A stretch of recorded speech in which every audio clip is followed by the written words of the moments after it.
Hola, buenos días a todos. Muchas gracias por su participación en esta semana de bienvenida a Inducción.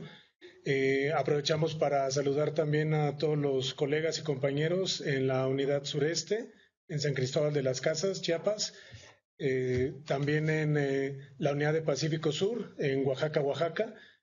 Muchas gracias por su asistencia. También a todos los que pudieron conectarse y también a todos los que pudieron asistir aquí en Juárez 222. Hoy tendremos otra sesión. Va a ser muy interesante con una conferencia por parte del doctor Jesús Rubalcaba, al que le agradecemos y le agradezco mucho su participación. Y nos acompañan en la mesa Nancy García, la licenciada Nancy García, la doctora Valentina Garza y un servidor. Le voy a ceder la palabra a la doctora Valentina Garza. Gracias, David. Bueno, pues muy buenos días a todos. Reiteramos la bienvenida a los que están conectados y a los que están aquí hoy presentes. Y pues hoy tenemos el gusto de tener con nosotros al doctor Jesús Rubalcaba Mercado, profesor muy querido aquí del CIESAS. Me regaña porque no quiere que hable en su semblanza mucho, dice que sea breve, pero yo creo que es importante, Jesús, para los estudiantes, pues que vayan conociendo a todos nuestros profesores, y luego estos foros son una buena oportunidad. Y más que nada por ti y por ellos, para que saquen provecho de los trabajos que aquí se hacen y de los trabajos que tú haces desde hace muchos años en el CIESAS. Entonces me voy a permitir hacer una breve semblanza del doctor Jesús Rubalcaba. Él es profesor investigador del CIESAS en la Unidad Ciudad de México desde 1976. Está adscrito a la línea de investigación política, ambiente y sociedad con el proyecto Reconfiguraciones Fundamentales de las Sociedades Originarias de México como efecto de la aplicación de políticas del Estado. También se ha desempeñado como profesor de hora, semana, mes en la Escuela Nacional de Antropología e Historia. Sus áreas de investigación son diversas, aunque su formación académica le ha permitido desarrollar un enfoque disciplinario en sus investigaciones.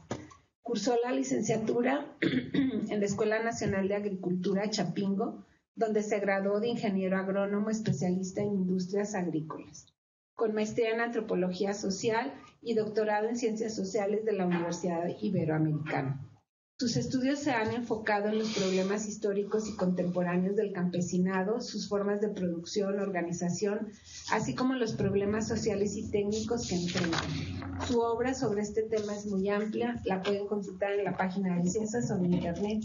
Gran parte de su investigación se ha centrado en la Huasteca, un espacio al que se ha dedicado mucho tiempo a investigar y difundir la sabiduría de sus pueblos originarios, tanto actuales como del pasado, y de donde ha desarrollado múltiples proyectos tan importantes como en el corazón de la Huasteca, entre las investigaciones académicas y la resolución de problemas cotidianos. Desde hace ya muchos años es corresponsable en la organización del Seminario Permanente de Estudios La Huasteca, Lorenzo Ochoa, que convoca el CIESAS y el Instituto de Investigaciones Antropológicas de la UNAM. Entre sus publicaciones más recientes sobre esta área se encuentran 2 ensayos sobre historia y etnografía en la Huasteca.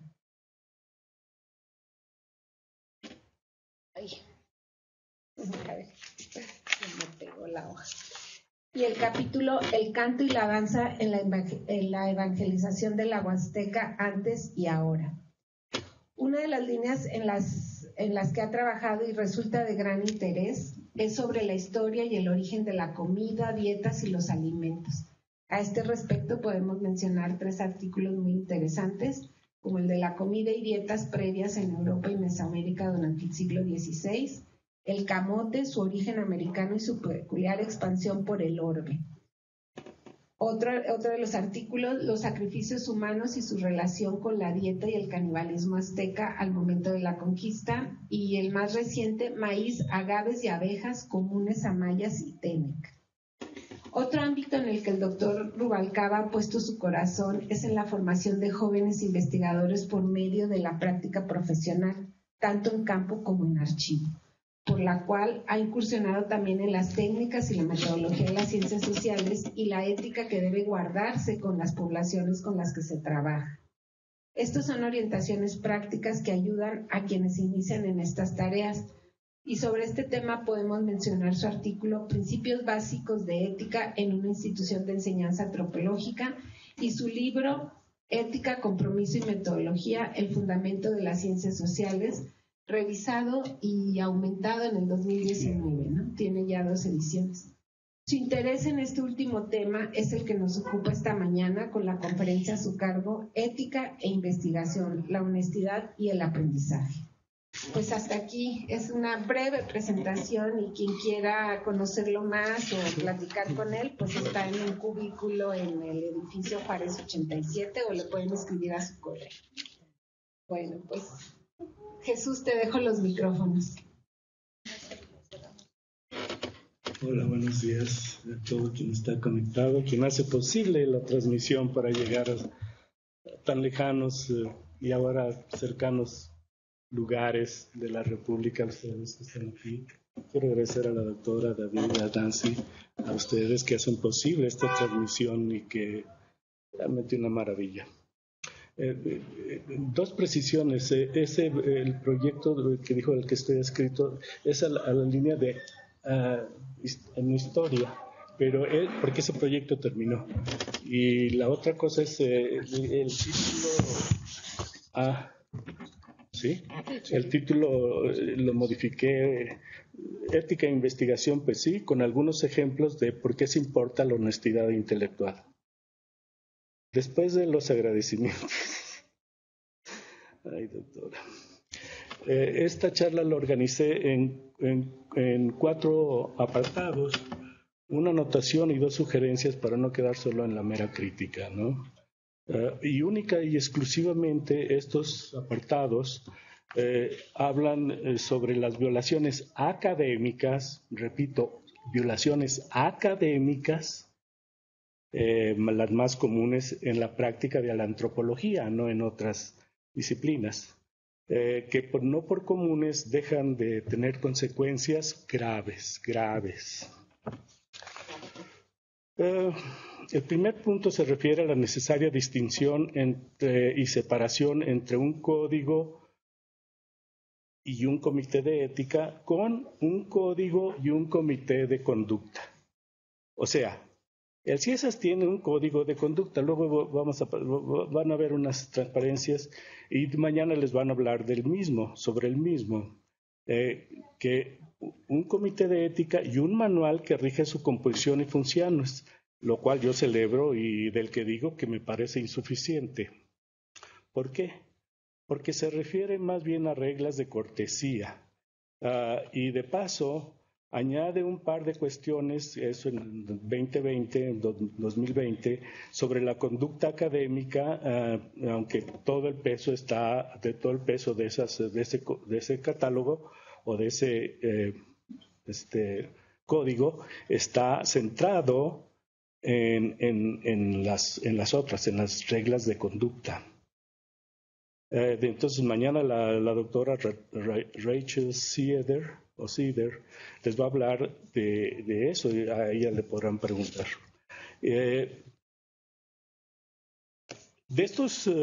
A este nuevo del 2020 le añadieron un punto que se llama libertad es un capítulo que se llama libertad de pensamiento y honestidad intelectual, validez científica y respeto a la población objeto del estudio, que son con los que se pretende subsanar ese vacío que tenía el anterior.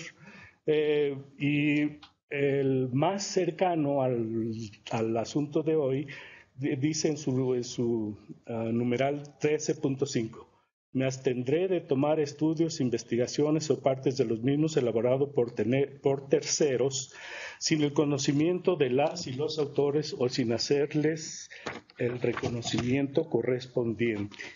Es decir, se deja como que a la buena disposición o como dice el SNI, ¿no?, a suponer que ellos y ellas actúan de buena fe.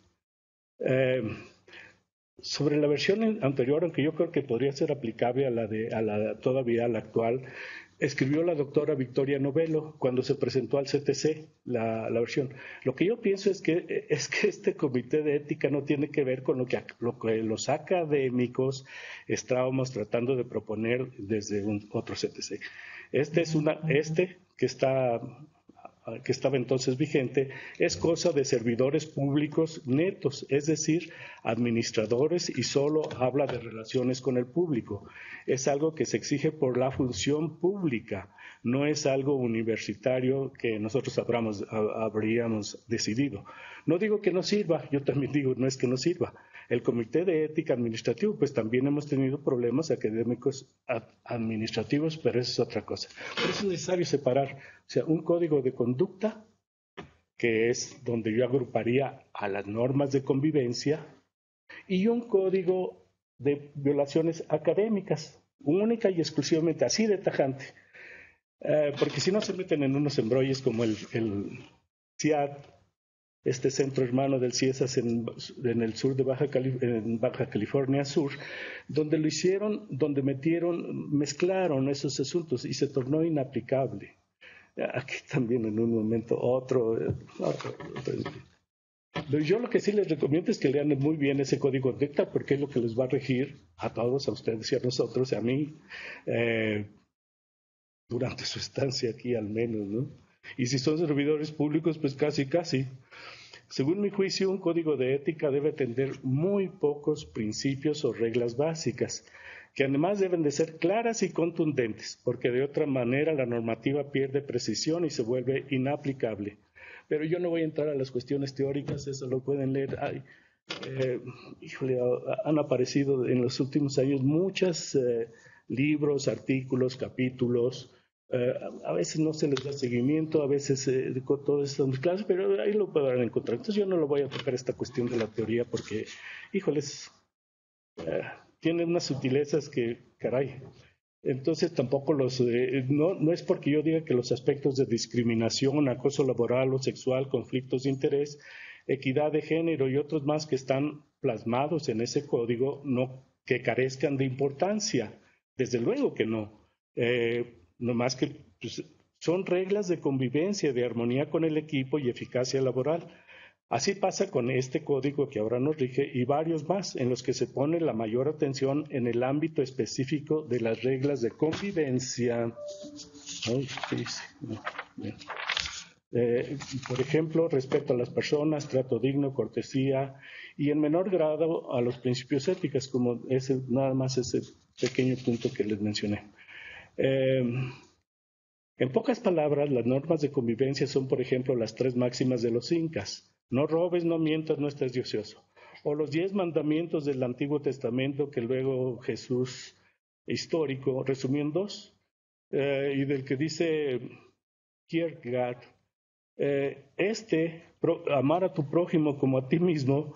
Ningún luchador sabría apretar a su adversario tan sólida y despiadadamente como este precepto al amor propio. Me disculpo, le quiero ofrecer una disculpa a David, a la doctora, a Nancy, a los demás, porque algunas cosas las tengo que repetir. Esta es la tercera vez en la que se me invita. Y aunque no me gusta repetir, pues los ejemplos los tengo que repetir porque yo no he encontrado otros más característicos, más contundentes. Lo que sí hice fue cambiar un tanto el enfoque, el marco de las charlas anteriores.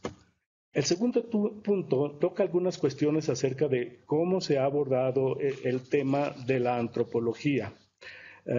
Laidlaw, en un artículo del 2002, dice, se llama su artículo For an Anthropology of Ethics and Freedom. Señala que no hay una historia consecutiva concatenada que pueda relatarnos el estudio antropológico de la moralidad, la ética, como pasa con una gran variedad de temas como el parentesco, la economía, el Estado, el juez. Es decir, como que es lo que señala es que la antropología no le ha dado ese seguimiento como a otros temas, ¿no? A este que es tan importante. Desde entonces ha habido numerosos escritos que relacionan antropología y ética, o que analizan directamente el tema desde el punto de vista de la disciplina. Me acordé ahorita que la rectora me dijo, tranquilo. Entonces, desde entonces se decía que las polémicas han sido muy agitadas y a menudo bastante acres, cuestión que no podría ser de otra manera, ya que en donde quiera que haya vigilancia para observar un código, habrá también quien pretenda o pretende infringir sus reglas. No es que en México o en el resto de América Latina, incluso en el primer mundo, no exista la inquietud. No puedo desvirtuar todos los esfuerzos que se han hecho, tantos pensadores. Yo solo puedo nombrar muy contadas reuniones y libros notables que, por desgracia, aquí en México al menos, no tienen una continuidad en el mismo tono que decía Laidlaw.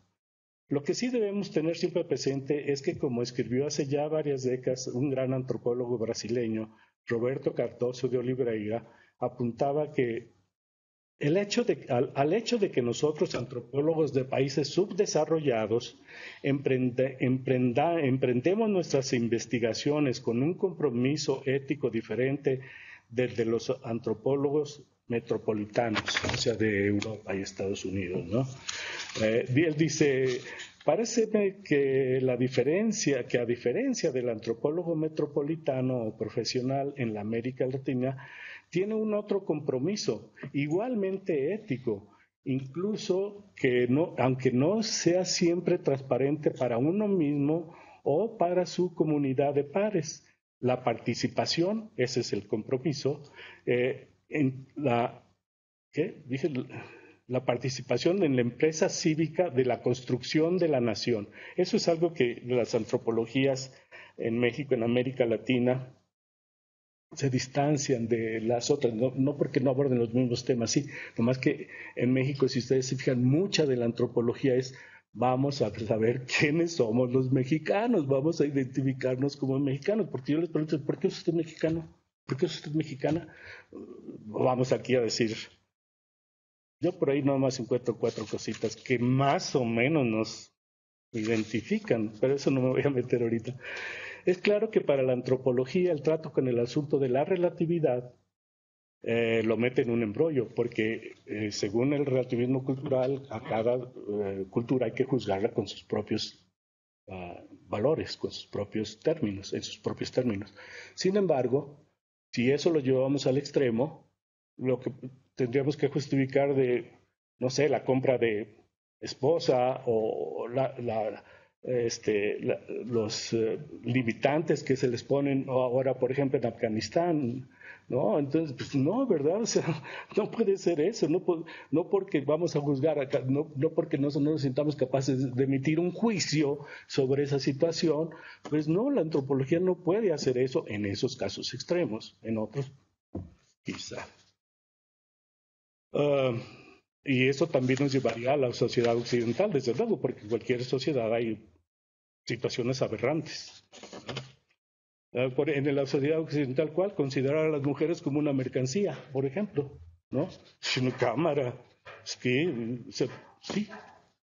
Con lo anterior, yo hoy paso al tercer punto, que es exponer algunos casos concretos de violaciones éticas dentro de la antropología y sus consecuencias.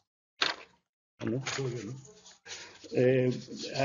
Hace 2 años el doctor Salomón Amat nos hablaba de las bondades de la antropología. Él decía que la antropología puede contribuir mucho a remediar las situaciones de injusticia, desigualdad, lo cual es cierto, ¿no? Nomás que él habló de las partes gratas. No quise meterse a más, porque yo sí me voy a meter a eso, de eso es lo que les voy a hablar, la parte desagradable. La parte desagradable de la producción, y más que de la producción, de las prácticas de algunos antropólogos. Y son casos conocidos, así es que pues puedo decir nombres, porque están, si ustedes teclean, no sé, Camelot, por ejemplo, desaparecen ahí con los nombres de las personas, cómo se inició, etcétera, ¿no?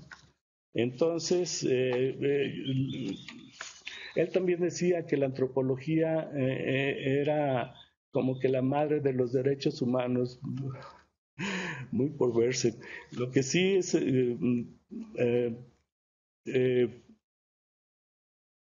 porque esos son producto de la Ilustración. Más bien, yo considero que la antropología surgió por la curiosidad humana, ¿no? De, oye, ¿quién eres tú? El Cromañón, por ejemplo, cuando vi al otro, ¿y quién eres tú, tipo? El Nardental, sí, ¿no? Entonces, lo que sí pienso es que la antropología ha hecho más tolerante en cierta medida a la sociedad, pero muy relativamente, porque todo lo que vemos ahorita, aquí y en otros lados, lo que está pasando en el mundo, dice uno, pues, híjole, o realmente la antropología no tiene tanta influencia, o no leen, esos tipos no leen antropología, ¿verdad? Incluidos los gobernantes, desde luego. Primera consideración de ese punto, la invención de datos. Solamente voy a mencionar uno de los más conocidos que seguramente ustedes conocen, es el Carlos Castaneda. Seguramente conocen algunos de sus libros o han escuchado de él. Dice que antropólogo, porque sí, se doctoró en la Universidad de California en Los Ángeles y sus libros se convirtieron en un bestseller que wow, y objeto de culto. El testimonio más contundente para desenmascararlo de su impostura fue el de los propios yaquis. Ellos dijeron, no lo conocemos, nunca vino y no conocemos a Don Juan, su personaje principal en casi todos los libros, ¿no?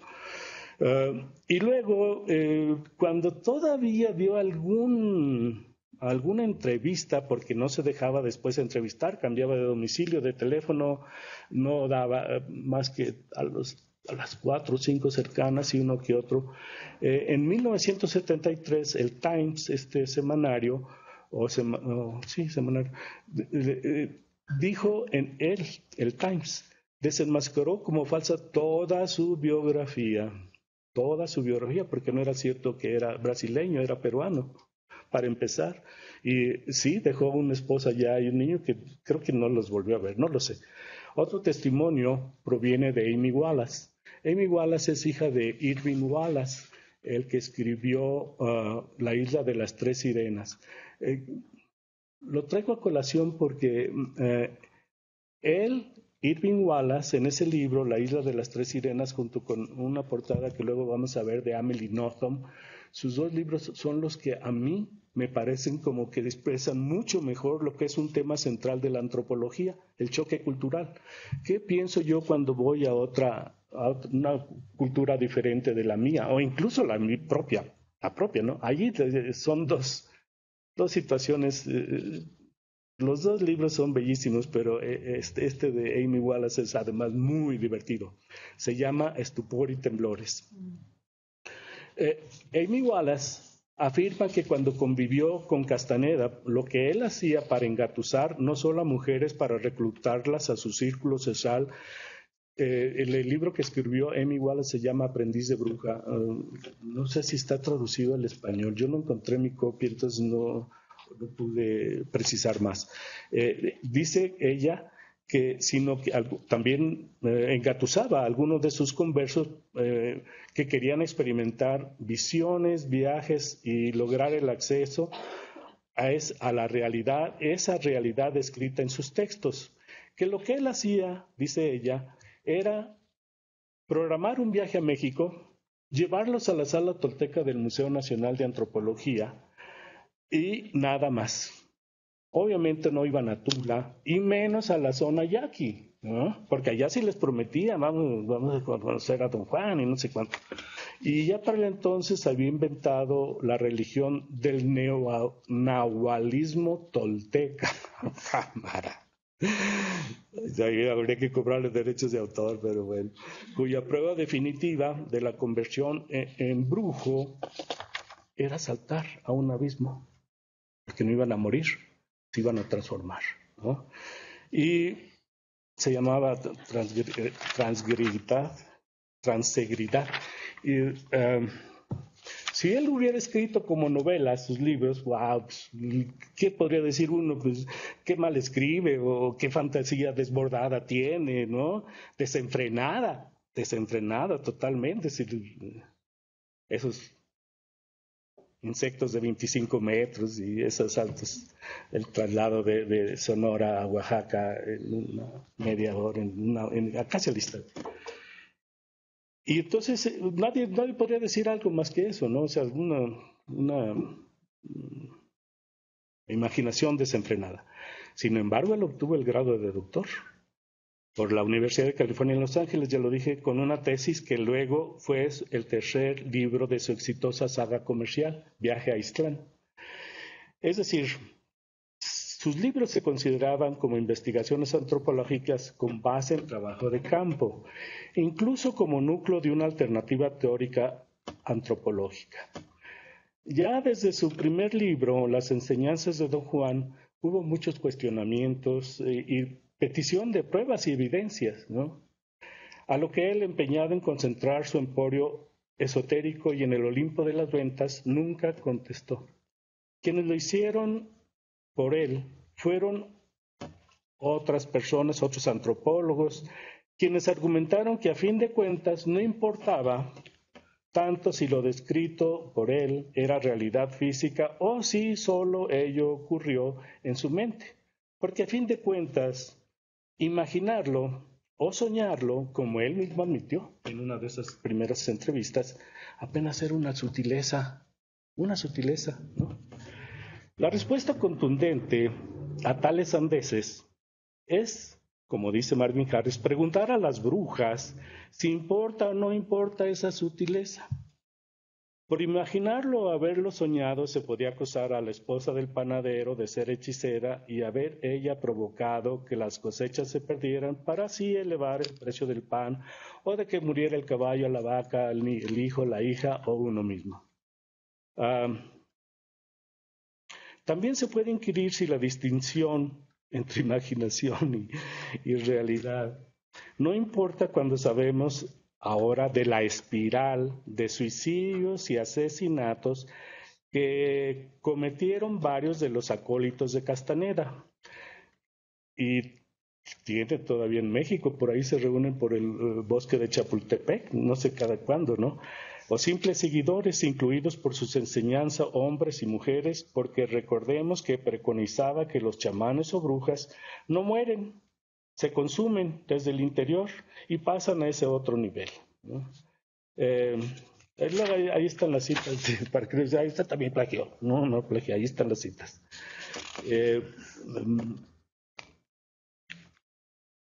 Y como colofón de este asunto, se puede citar a Gustavo Rodríguez, quien señala que con los años y la ampliación del grupo de brujos castanedistas, estas inconsistencias se multiplicaron cuantitativa y cualitativamente. Hay numerosos, pero la mayoría se refieren a una cosa que le llaman el rescate del explorador azul, ¿no? No viene mucho al caso de especificar entre esos.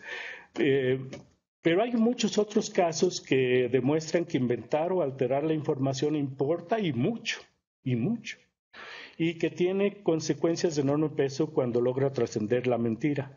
Por ejemplo, lo del eslabón perdido o hombre de Piltdown, patraña con visos de ciencia que duró 4 décadas para ser desenmascarada, pero reforzó la idea, mientras tanto, de que en efecto existen razas humanas superiores a otras, idea que impera aún hoy día, con las consecuencias nefastas que ustedes saben. Y de lo que dijo Eric Wolf en 1990. El concepto de raza ha permeado el homicidio y el genocidio. Hasta ese punto. El siguiente caso, o el siguiente inciso, es el ocultamiento de datos y su impacto. Muy cercano a nosotros, porque otra vez resurge la epidemia del COVID, así que cuídense, yo traigo mi cubreboca, pero no puedo, me da pena, porque de ser cierto que el gobierno de China ocultó la aparición del coronavirus en sus inicios en 2012, es posible que se hubieran tomado otras medidas, ¿no? Yo no lo sé de cierto si el documental que yo vi por gente experta, médicos, etcétera, parece que sí, que lo conocían desde el 2012.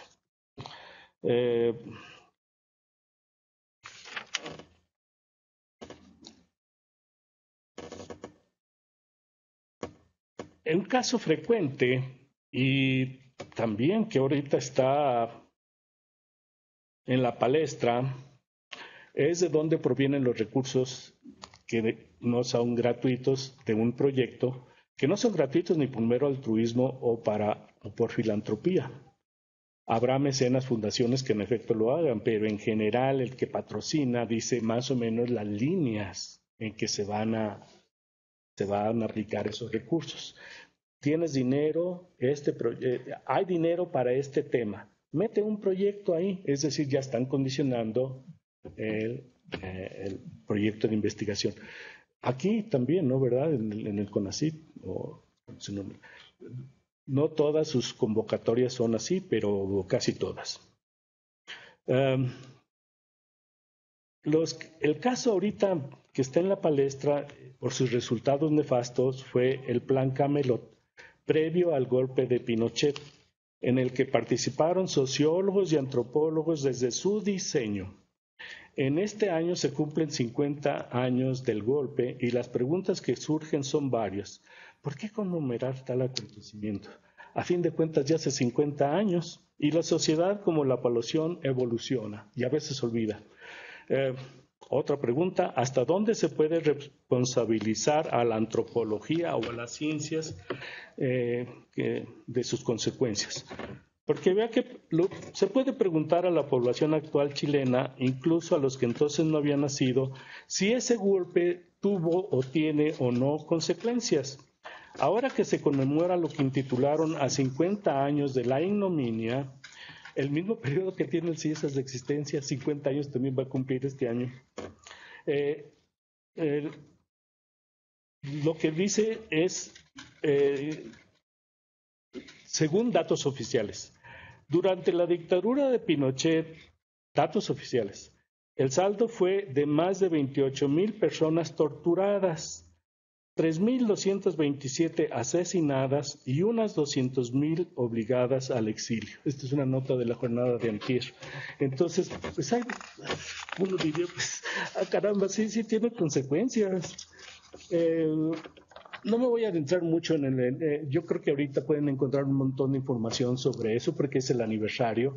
Entonces, más allá, más profundo de lo que yo pueda decir, va a haber muchos análisis de mesas redondas, supongo, y todo. Entonces, quien quiera adentrarse eso.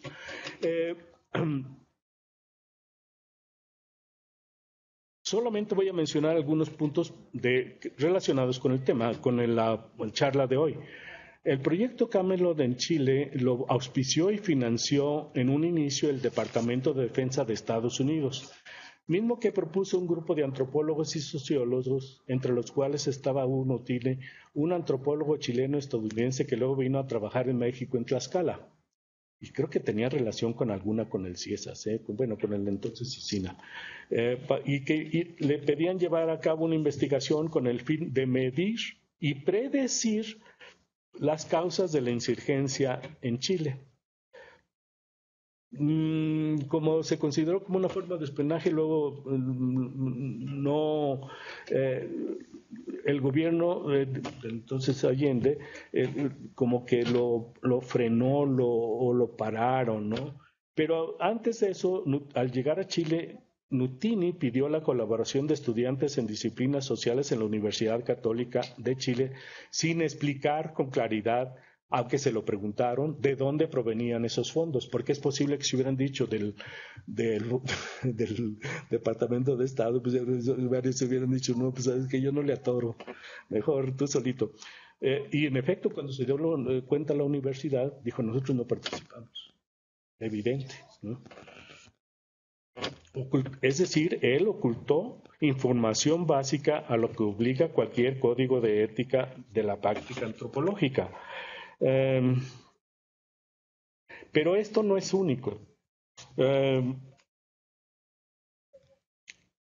Dos autores, Mano y Bednark, chilenos, escriben que aunque el Camelot es muy notorio, de ninguna manera es único.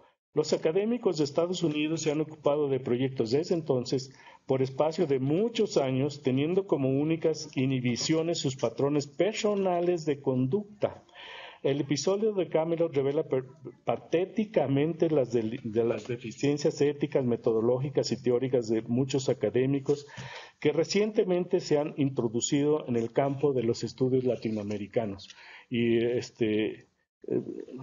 acaba de salir también una nota donde está la discusión de si en la American Anthropologist, de si esto inhibe la ciencia. O sea, ¿por qué le vamos a impedir si quiere espiar?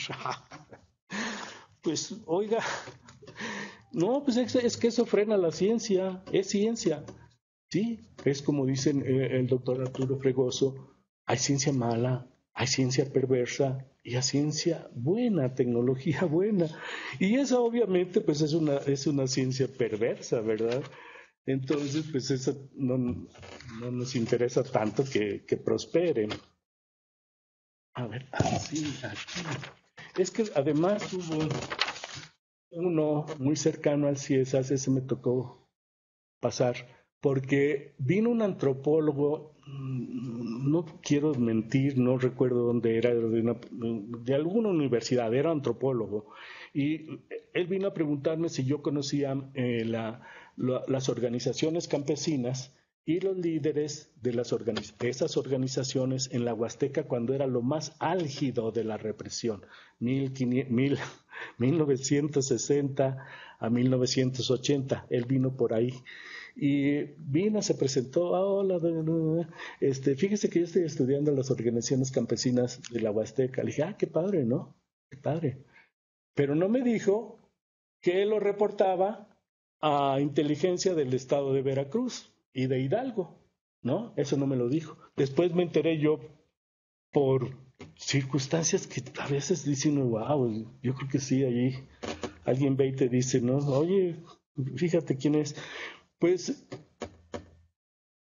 eso tuvo consecuencias porque él lo puso con nombres y apellidos, o lo que él suponía, porque algunas no tenían los nombres de sus líderes, no los anunciaban, no los divulgaban. Entonces atraparon, algunos de eso me consta, atraparon a algunos de ellos, los torturaron,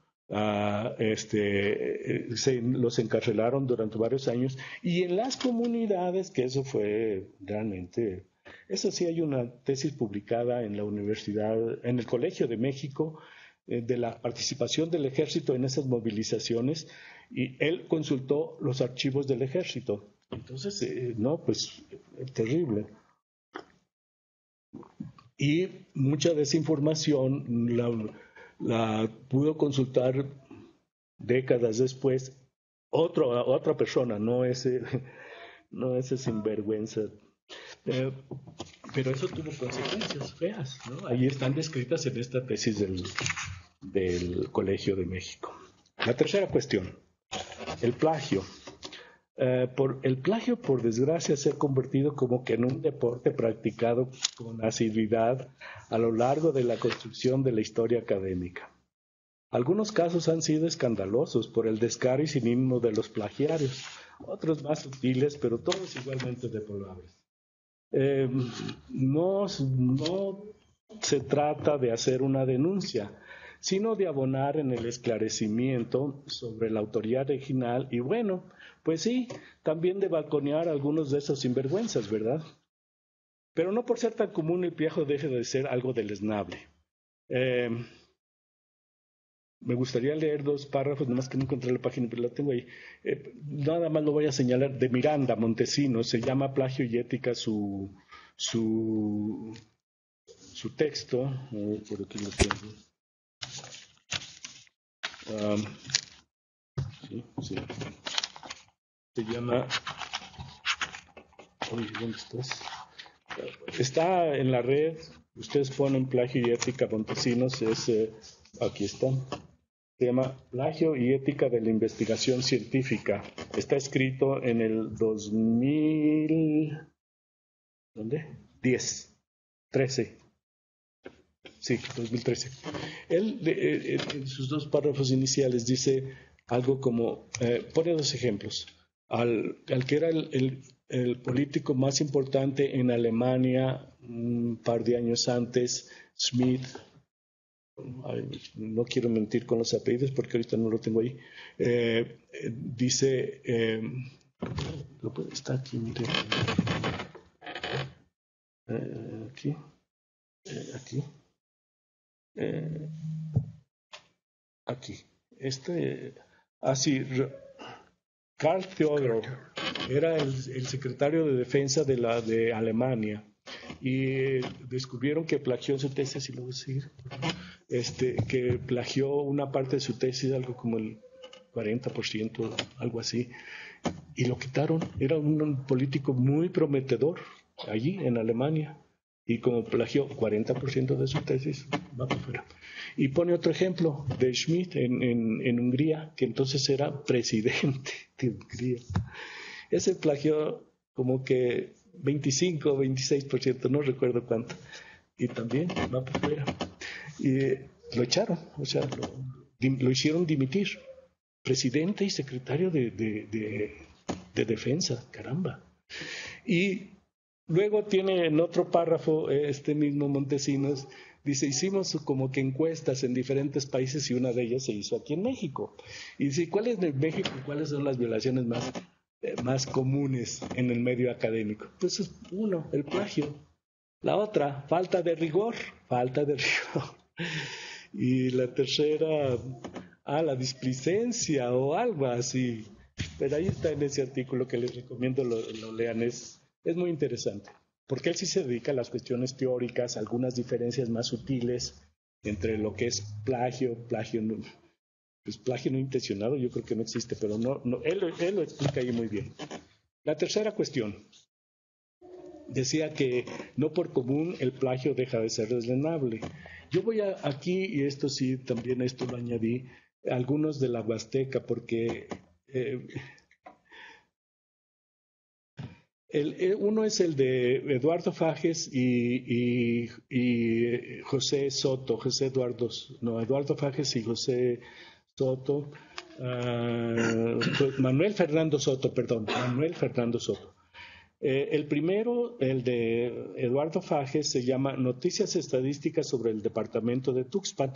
Fue publicado en el Boletín de la Sociedad Mexicana de Geografía y Estadísticas y después varias reimpresiones. La última en 1559.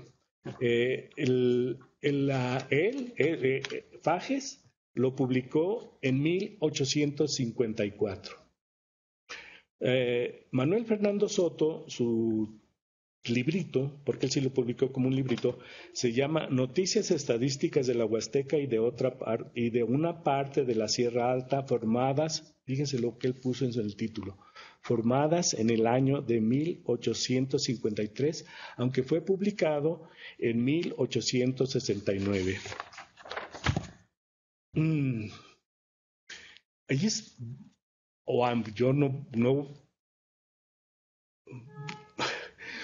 Si se fijan, hay un año de diferencia entre lo que dice Soto. Yo formulé esas noticias antes de cuando dice Fages que lo publicó, porque Fages lo publicó primero.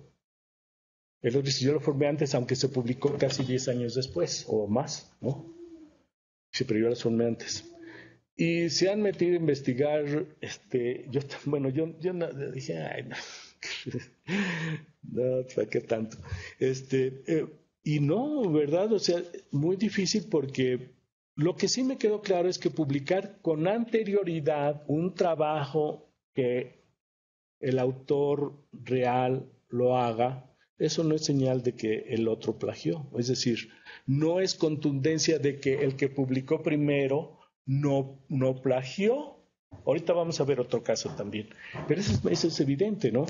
O sea, en este caso, les digo, es difícil concluir algo tajante, a menos de empezar a revisar realmente con seriedad quiénes fueron estos personajes. Soto era un diputado, pero añadió muchas cosas a su texto que no están en el de Fages.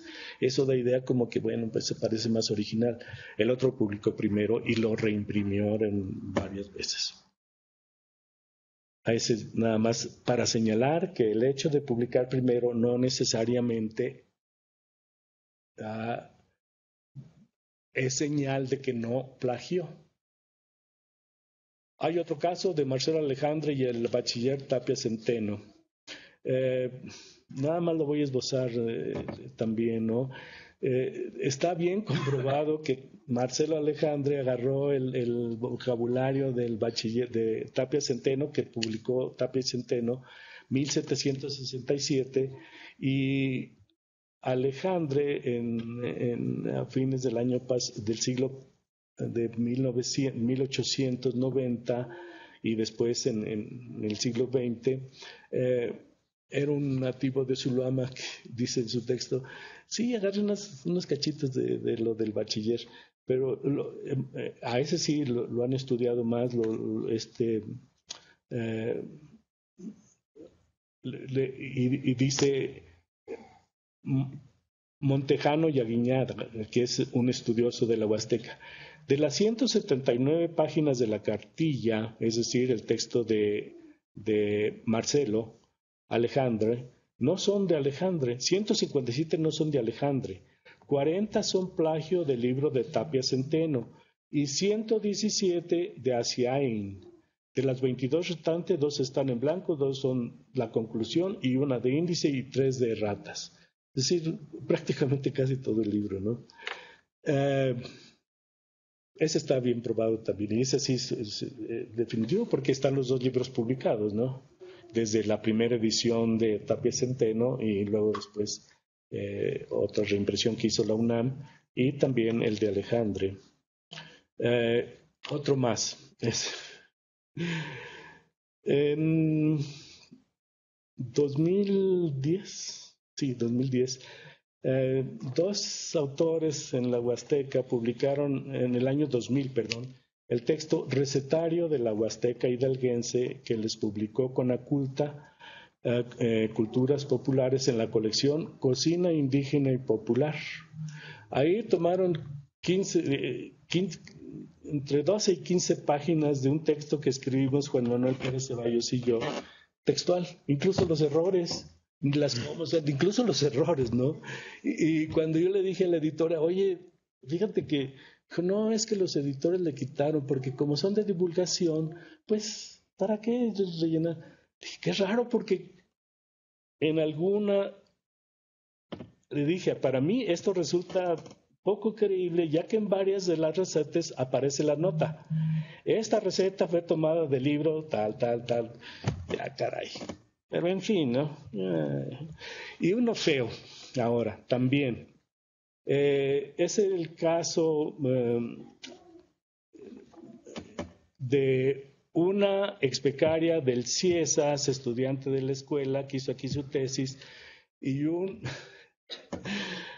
sociólogo, antropólogo español. No tengo nada contra los españoles ni las españolas, pero contra esa sí, la verdad sí, así que nada. Antes de exponer el caso, traigo a colación un texto aparecido hace unos días también en la jornada, el día 10 de este mes, del periodista polaco Wisniewicz, en cuya columna titulada, escribe con frecuencia en la jornada, como cada 8 días, cada 15 días. El encabezado lo tituló Sobre mentiras y puntos suspensivos, ¿no? Y allí comenta el libro de Harry Frankfurt, un filósofo estadounidense y profesor de la Universidad de Princeton, que se llama, el libro en inglés, el de Frankfurt, On Bullshit. Ay, qué feo título. En el que el filósofo establece la distinción entre mentira y, disculpen la expresión, pero es como él lo traduce, Wisniewicz, y las mamadas, así, que después la suaviza y pone como sandeces, patrañas, de lo que dice Frankfurt. A diferencia del mentiroso, que tiene en cuenta la verdad, quien comete una patraña, una mamada, voy a repetir porque estoy leyendo literal, no, es completamente indiferente a ella, a la mentira, no a la verdad, perdón. El mentiroso se preocupa por la verdad e intenta ocultarla. El que hace una patraña le da igual si lo que dice es verdadero o falso. Su única preocupación es persuadir a otros, ¿no?, a fin de obtener algo o satisfacer una necesidad. En este sentido, las sandeces, patrañas, etcétera, son una forma de falsedad distinta de la mentira. Es imposible que alguien mienta a menos que sepa la verdad, mientras que elaborar una patraña no requiere de tal condición, por lo que Frankfurt asegura que las patrañas son una amenaza más grande y más peligrosa a la verdad que la propia mentira y el mentiroso. Wow. Viene muy al caso porque escuchen lo que escribió este antropólogo, este español, después de que estaba comprobado que plagió. Y puso en su página, que ya la borró. Las acusaciones de plagio forman parte de una campaña premeditada de difamación por parte de mis enemigos académicos. Desgraciadamente, en los tiempos que corremos es muy fácil atacar el honor y la imagen de un académico publicando este tipo de acusaciones sin pruebas en Internet. No estaban publicadas en Internet, se le mandaron directamente al rector de la universidad donde está, al que editó el libro, en fin, a varios lados. No era que se publicó en Internet, ¿no? Esto no es una manera de resolver los litigios, sean estos de tipo que sean, y las personas que hacen uso de este tipo de cobardes estrategias difamatorias simplemente revelan su propia bajeza moral. Algunos de los materiales de la investigación de la señora Quirós, que se refiere a Sidna, a esta ex becaria, han sido utilizados como fuente secundaria y están debidamente citados. En el dictamen que hicieron comparando los dos textos, quien lo hizo, una persona muy seria, dijo, más del 60% son los textos. Y él pone en su libro, luego también voy a mostrar la imagen de ese texto, porque ya no lo venden, lo desaparecieron.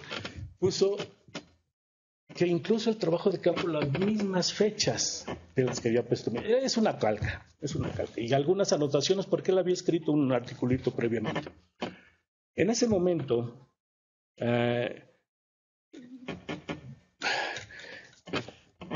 mi mujer trabajaba en esa comunidad. Yo le dije, oye, ¿conoces a este tipo? Porque fíjate que... Y me dijo, no. Me dijo, qué raro, porque dice que pasó ahí como 7, 8 meses y que andaba por la región casi un año, lo que sí había tomado, ¿no? Dijo, no, pero déjame preguntar. Y fue con la familia que él mencionó y dijo, no, vino un fin de semana, vino un domingo y luego se fue. Y luego van a ver en la portada, en la página de su libro, a quién le dedica, a quién le da el agradecimiento, no, la dedicación, a un antropólogo que acaba de decir, Félix Páez, y a otro, Arturo Gómez, que parece ser que lo conminaron a que fuera, no sé si Arturo lo acompañó o no, y después ellos cuando se enteraron de eso, dijeron, no, ni más, nosotros no tenemos nada que ver con ese tipo. Lo siento, pero no, está mintiendo. Entonces, con diferentes variantes, este tipo de patrañas, sandeces, es con lo que se escudan muchos de los plagiarios. Es decir, no atacan la verdad, sino hacen este tipo de propaganda a su favor para decir, no, pues me están acusando de manera muy injusta, yo no soy así, ¿no? Soy peor.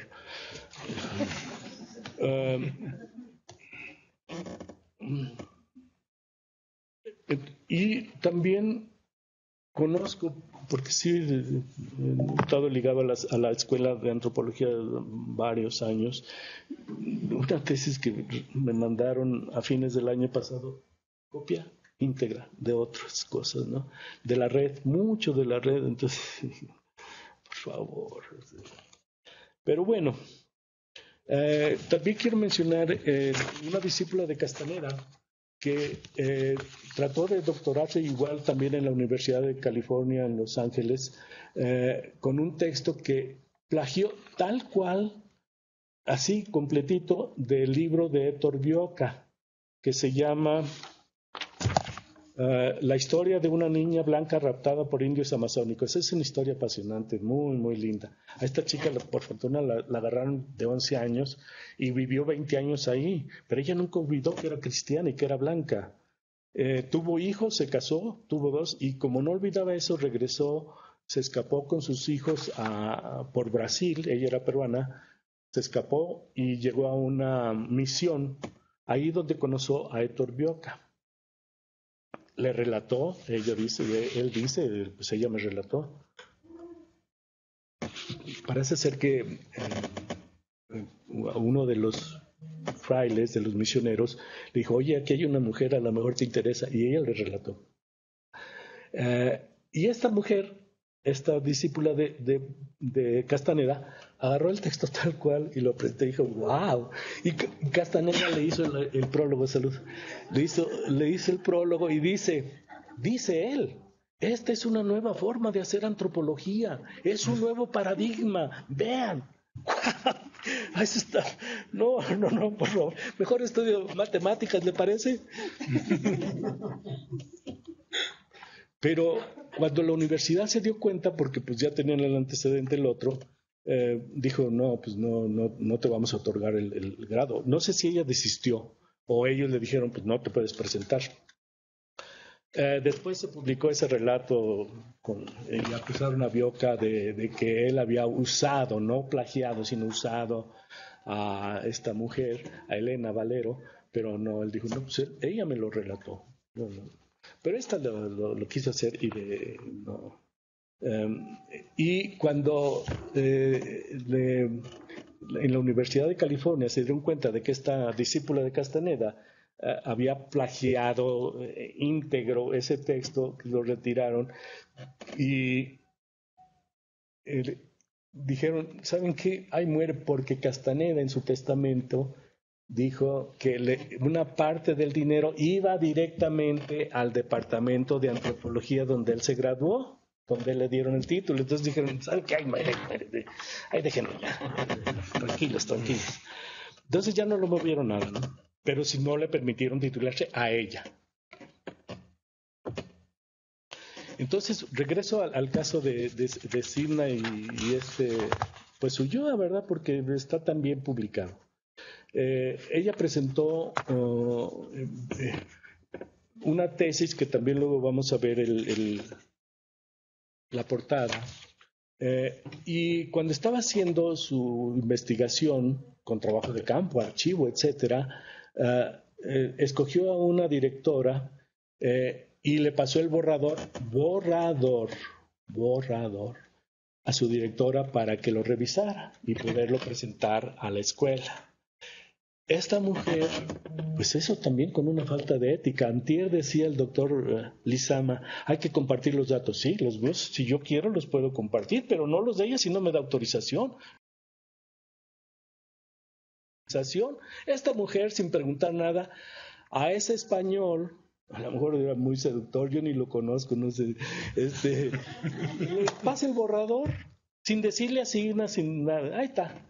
Pues eso fue lo que calpió este tipo. El borrador, allá lo presentó como tesis de doctorado. Y para tener su grado en la Universidad de Alicante, sabiendo el comité de Alicante que había plagiado y todo, le dieron de todas maneras el puesto, y una de las profesoras de ahí dijo, mira, Sidna, pues lo que pasa es que el colegio, pues ya sabes, hay reglas y todo, y pues sí se la dieron, pues ¿qué quieres? Sabiendo, ¿no? La editorial tiene una serie de peripecias ahí, porque primero lo mandó a la Universidad de Tamaulipas, luego la Universidad de Tamaulipas lo propuso al CISAS, y así fue como nosotros nos enteramos. Pero el tipo, tanto la Universidad de Tamaulipas como el CISAS dijeron, oye, pues no. El tipo lo mandó a Abya Yala, en Ecuador. En Abya Yala, lo que le dijeron así, mandó las pruebas, Sidnas, aquí está el cotejo. ¿Y saben lo que le dijo la editora? Pues ¿sabe qué, señora Quiroz? Usted es una simple estudiante de una escuela de licenciatura. Él es casi un doctor. Entonces, pues no, se lo vamos a publicar. El colonialismo mental, muchachos, muchachas, ¡qué terrible! ¿No? con las pruebas ahí, no, pues que él es el doctor y es español. Y la otra, usted es una simple estudiante de la ENA. Bueno, a lo mejor tenía razón, ¿no? Mexicana, además. No puede ser, no puede ser. Y entonces, pues ya Sidna me escribió, me dijo, profe, mire, y yo escribí a la editorial y yo le dije, oiga, esto no es Sidna, es Sidna, el CONACYT y el CIESAS, porque ellos pagaron la beca.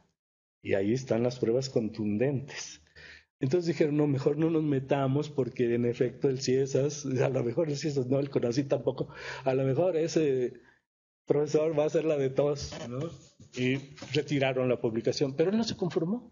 Lo publiqué en una de estas editoriales estudiante universitario o algo así en España, que llego yo, quiero 25 copias de este, y con portada y un fondo legal, etcétera, etcétera. ¡Chum! Se lo publicaron. Luego lo retiraron porque Sidna se enteró y mandó las pruebas. Lo retiraron. Ya no se puede comprar. Creo que se puede volver a comprar, porque creo que lo mandó a otra editorial y se lo publicaron. Pero yo tengo el PDF. Entonces, y tengo el borrador de Sidna, la tesis, el libro y el texto de este señor. De este canalla, porque qué señor. Nada más voy a terminar a terminar este inciso con algo que pues también cercano, ¿verdad? A mí me mandaron un texto y me dijeron, profe, mire,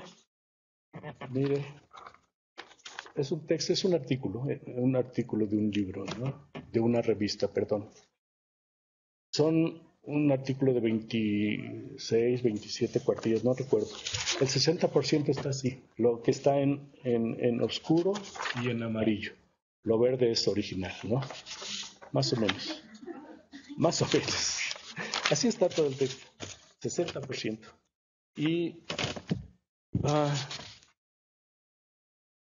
ese es un caso aquí, y escuchamos a ese ministro de Defensa de Alemania, tenía que 40, 50%, el otro como 40%, 60%, el otro es español, 70%, y a ellos los hicieron dimitir. A ese y a los de acá, también en la UNAM, ustedes lo conocen, en tantas instituciones, nada, no pasa nada, hombre, tranquilos. Yo había dicho que el SNI tampoco hace nada. No, sí, leí que en 2015 expulsó a 2 del SNI porque tiene diferentes grados de castigo, 20 años, no te vuelvo a inscribir, o dentro de 5 años lo vuelves a intentar, cosas así, ¿no? A 2 de Michoacán, y uno dijo, sí, yo sí como 13 artículos los copié. El otro como que no quiso admitir, pero dije, no, pues aquí están las pruebas, a los 2 los castigaron. ¿Y qué es lo que hace? ¿Qué es lo que hacen los plagiarios por lo común? Pues uno ya vimos, ¿no? Decir, me están difamando, saco una patraña, ¿no? Además de que plagié.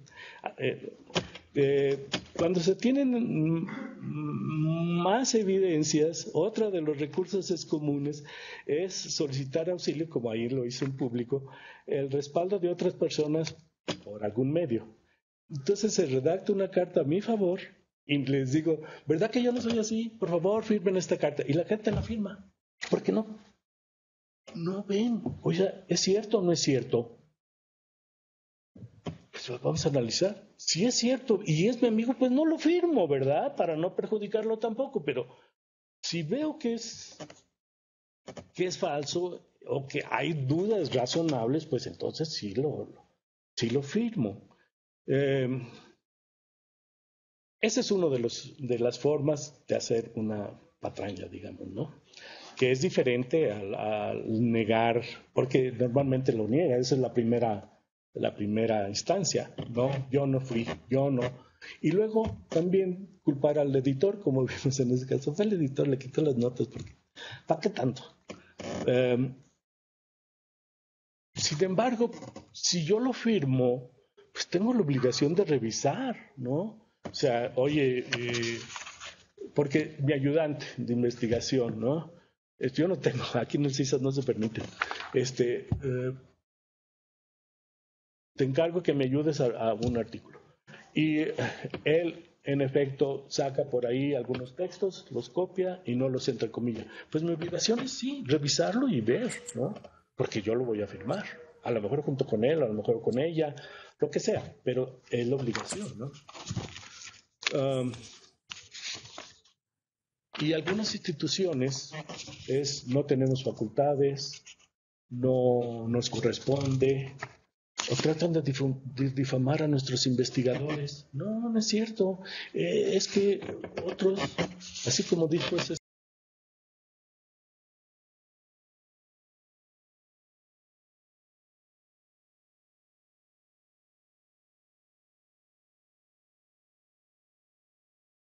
tiene derecho a explicar, ¿no? A lo mejor dice, no, sabes que sí se me pasó. Aquí en el CIESA yo recordé un caso muy allá de los porque le detectaron 3 renglones que no entrecomilló, se fue, lo echaron. Es posible que haya habido otras cuestiones más allá de esas 3 renglones no entrecomillados, pero recuerdo, se fue este señor. Ahora ya no. Ahora ya se dice, ¿qué te pasa? El cuarto punto que yo no encuentro en los códigos de ética. ¿Por qué inició todo esto? Es que yo escribí un libro que está ahí en la portada, ahí en la entrada, que se llama... Ay, tengo que ver porque a lo mejor lo por aquí, ya no me acuerdo.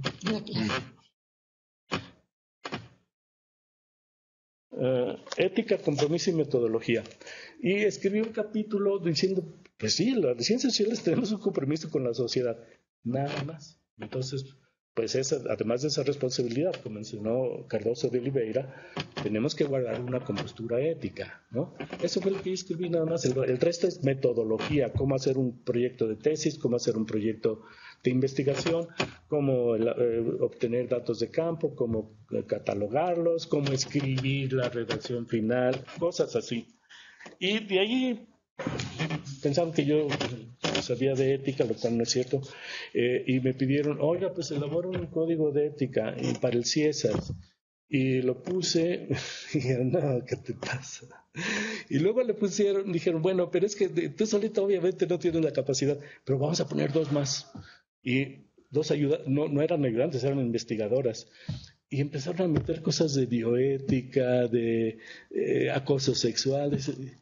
Se tornó imposible, y por eso es por eso yo digo, no, pues es que son 2 cosas, o sea, hay que tenerlo muy claro, no es porque hay que tenerlo desde luego, pero el otro tiene que ser, y luego voy a mencionar un poco más acerca de eso.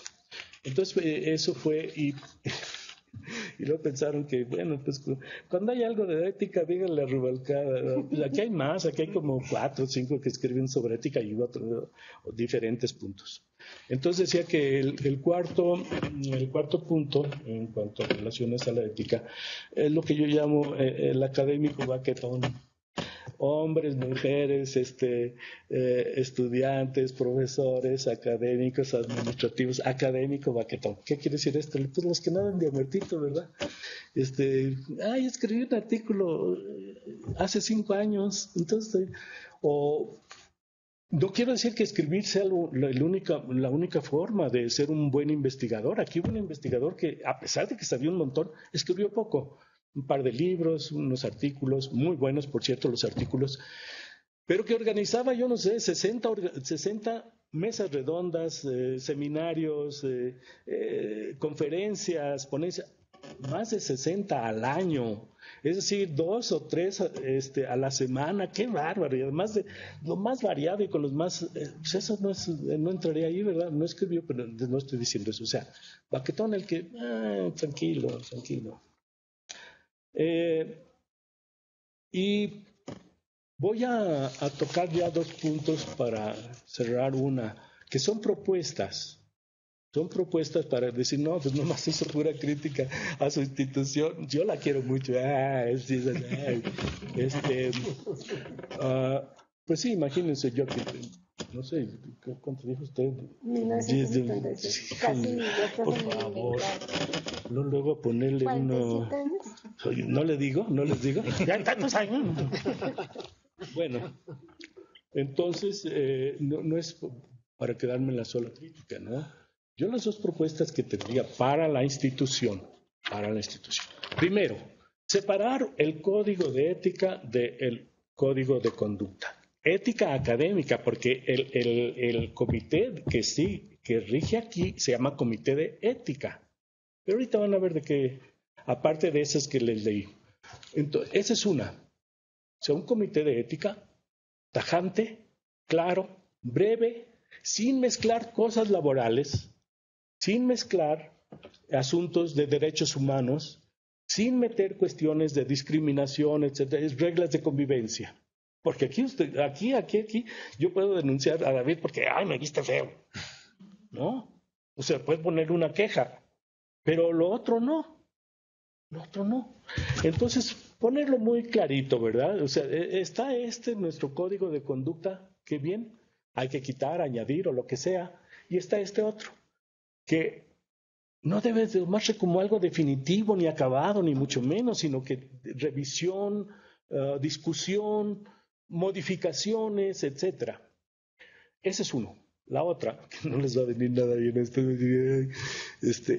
una clase de ética en la maestría y en el doctorado, no sé, clase para discutir cuestiones teóricas, casos si quieren, textos, porque textos sí hay bastantes, nomás que no hay esta continuidad, esta concatenación como señalaba Leido dentro de la antropología, porque en las cuestiones de ética, en teología, en filosofía, yo creo que esos tienen a menudo este tipo de conferencias, de mesas redondas.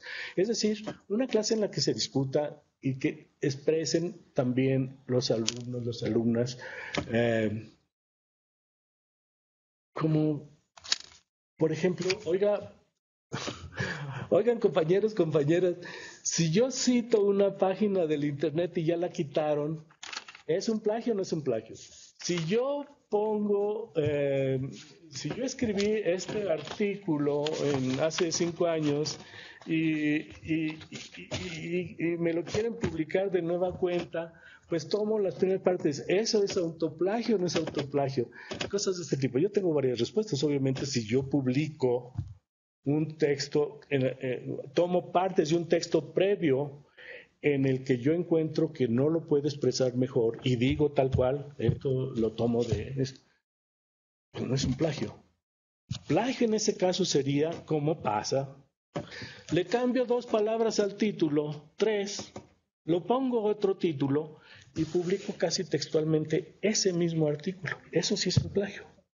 Pueden llamar autoplagio, eso se llama una sinvergüenzada. ¿Qué? Ay, plagio, no plagio. Una sinvergüenzada, ¿no? Una falta de ética. De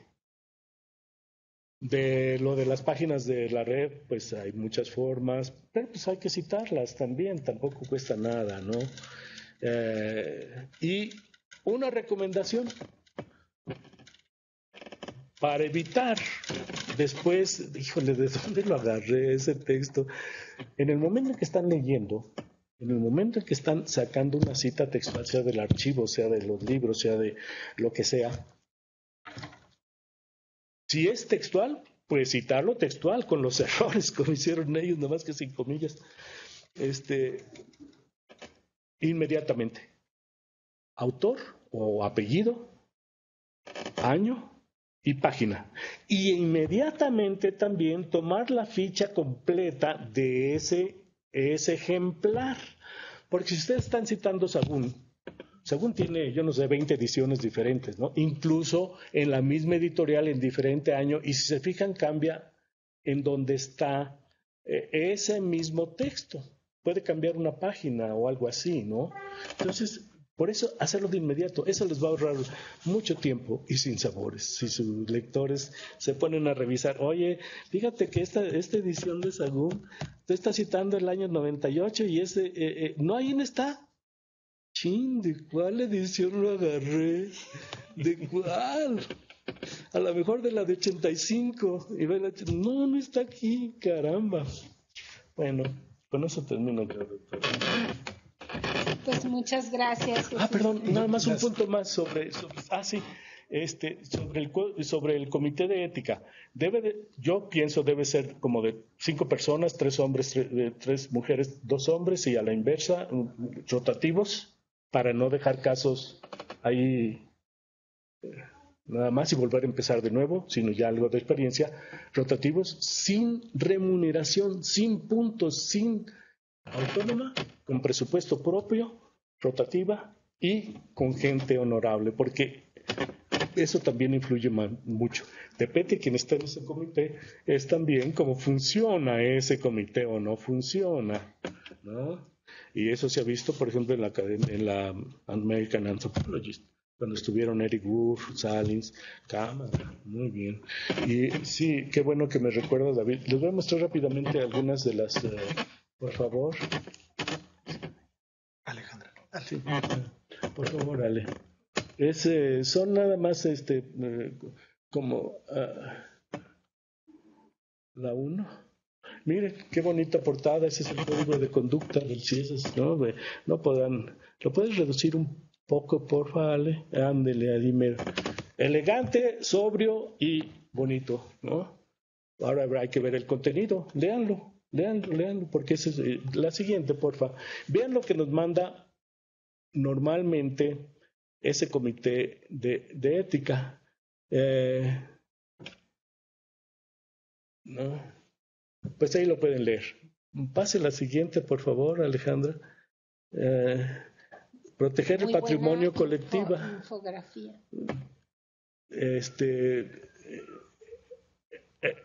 Eso es, o sea, qué bueno, ¿no? O sea, cuidar el patrimonio, hacer buen uso de las instalaciones, etcétera. Pues qué bien, ¿no? Y no caer en...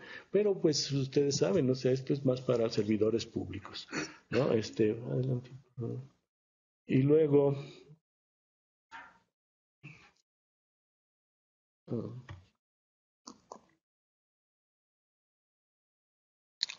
Esto, miren, esto me encanta a mí. Debes de sonreírle a tus compañeros. Hola. Yo llego, cierro la puerta y ahí se ve. Pero mire qué bonita, ¿no? Eso es lo que el código de ética, de conducta, perdón, el código de conducta que nos manda el comité de ética que está asociado a ese comité. Por favor, la siguiente.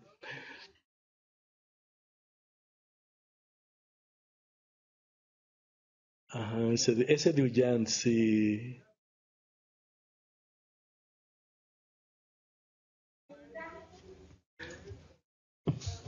A ver, creo que lo tengo aquí. Sí, este es el título del texto que publicó ese señor de España. Se trata del caso de una chica que de repente, muy jovencita, no hablaba español hasta cuando vino acá a México, 14 años o algo así. De repente dijo que a ella se le aparecía la Virgen y la veía y se privaba y bueno, ¿no? Bien interesante. Porque además no solamente se quedó con lo de la religión, sino que construyó una iglesia que no quiso salirse de la iglesia católica y con ayuda a las viudas y a los huérfanos. Y funcionó. Yo creo que todavía está fíjense, a los antropólogos Arturo, la dedicatoria, a los antropólogos Arturo, y obviamente como buen papá a su esposa y a sus hijos, ¿no? Entonces, dicen, no, pues que sea un baquetón, un sinvergüenza, no quiere decir que sea mal papá. Por Dios. Y luego, ese es el que está 60-70% textual de la investigación de Sidna. Y esos son los antropólogos que dijeron, no, pues nosotros ni más, nosotros no tenemos que, porque él dijo que ellos lo habían llevado, que lo habían recomendado, que lo habían acompañado, etcétera. Y luego la siguiente, por favor. Este es el libro que sacó Sidna. Está publicado por el CIESAS. Y ese personaje se llama Amalia Bautista Hernández. Es esta chica que de repente veía a la Virgen. Y no, pues muy interesante. Perdón, ni siquiera sé cómo llamarlo. Entonces, eso fue porque también esto viene al caso porque él publicó primero. Ella lo publicó como el libro lo publicó como 2 años después de que él publicó su libro. La tesis la presentó, pues obviamente tenía que pasar todos los trámites de la ENA y él ya tenía el borrador, entonces él adelantó. Y ese es también uno de los argumentos. Es que yo ya lo tenía. Pues sí, pero dices que luego enviaste el borrador. Ella tenía que hacer los trámites en la escuela, que le pasaran, que le acreditaran sus lectores, etcétera. Y el libro se publicó como 3 años después. Entonces, eso él puede decir, es que yo publiqué primero. Sí, pero no dices que agarraste el borrador, que copiaste el borrador, que lo calcaste. Eso...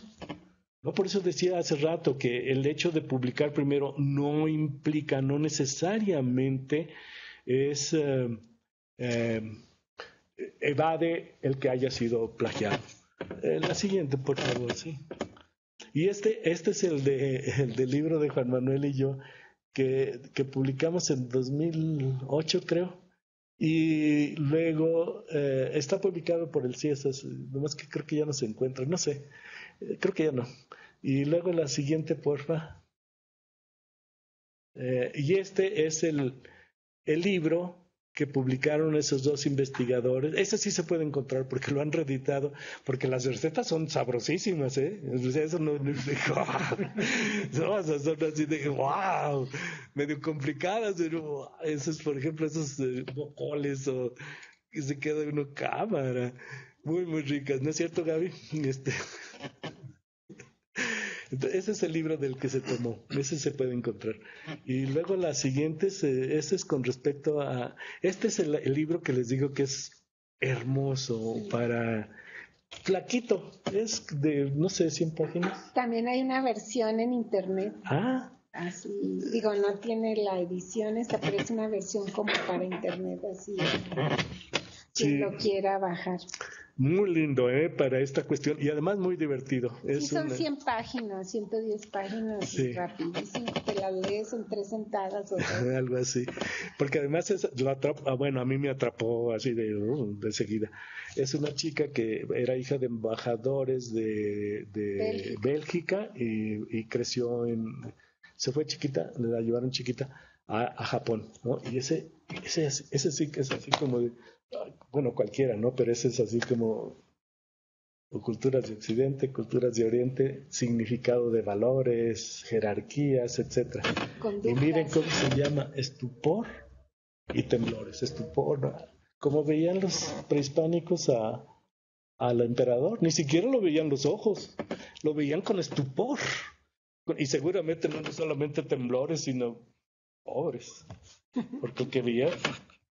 Y luego la siguiente es la última. Este a mí me encantó porque este es un médico que estudió en Nueva York, en Estados Unidos, de Nigeria.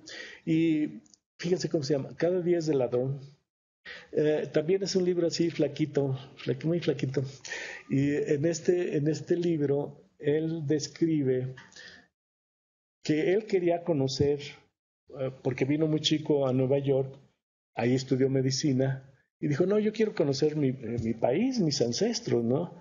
Y de inmediato sus familiares, sus papás, o yo creo que su mamá, no sé, le dijeron, no, no ves las noticias, ¿cómo está? Pues yo quiero ir a conocer, y él tenía todavía familiares allá, muchos. Entonces dijo, yo voy. Y describe desde la llegada al consulado para obtener su pasaporte, que empieza la corrupción, ¿no? Y le dice, no, pero ¿qué vas a hacer allá? No, pues yo quiero ir, pues paga. Chum, le paga. Dice, no, pero es que te va a tardar como 15 días y él ya se quería ir. O ya tenía por algún motivo por el cual irse. Y le dijo, no, pues es que yo lo necesito como para el pasado mañana. Ah, sí, pues eso te cuesta tanto. Así en el consulado, ¿no? Que aquí en México no lo vemos. Digo, la verdad, disculpen, pero no.